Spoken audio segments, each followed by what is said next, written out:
Okay, what we are given in this page is a bunch of values of the definite integrals, and we're going to use that to evaluate some other values. So and we're going to be using the properties that we learned before. So the first one, notice that all you're doing is adding two separate functions. So one of the properties says that when you're adding and subtracting, you can go ahead and just separate it into two separate definite integrals. So this would be the same as this. So this value is given as 18. This value is given as 5, so this gives me a total of 23. So number 2 is the same idea. I'm going to go ahead and separate it into 3 separate pieces.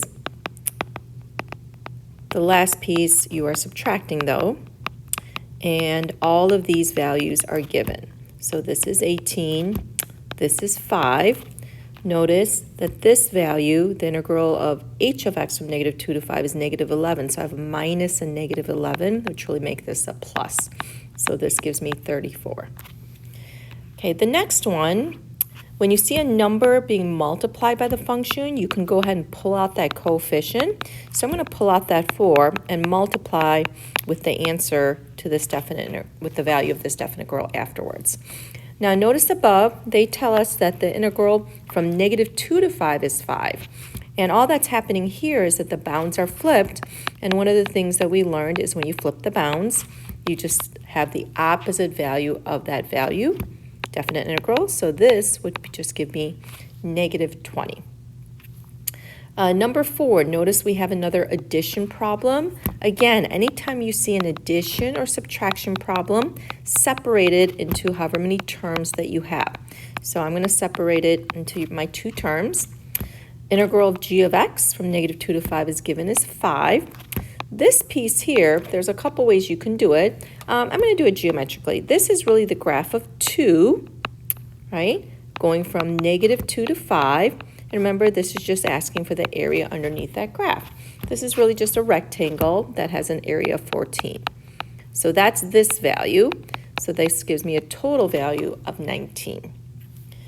Okay, now let's look at this one here. Notice this is not the same as this. The minus 2 inside the function means that it's a horizontal shift.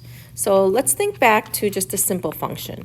If you were given x squared, and what if I did this? If I do x minus 2 inside the parentheses squared, really that's what this graph looks like. So to go from here to here, all you're doing is shifting that function to the right 2 units. So let's think about a definite integral.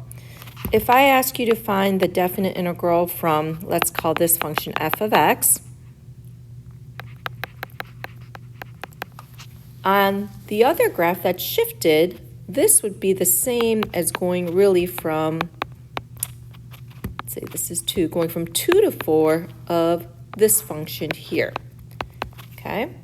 So now if I look at this, notice I'm starting with this function. If I want to go back to this function, what you're doing is moving the bounds to the left. So this is really the same as going from negative 2 to 5 of h of x dx. And that is given in the original problem, which is negative 11. Okay? So the idea is this shifts that original function to the right 2. So to get back to that original, I'm going to shift the bounds to the left. I'm going to do the same thing in the last problem, but notice here I am adding and subtracting terms, so I'm going to split that up. So I'm going to start here first. Oops, forgot to put my integral symbol.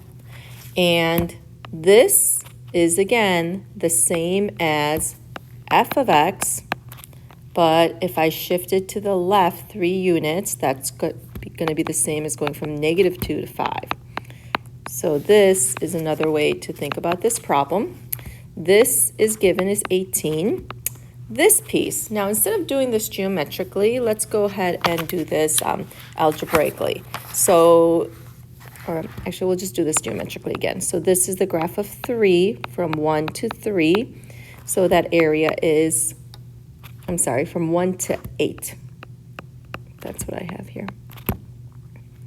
1 to 8, so that would be a rectangle of area 21. So my total value here is 39.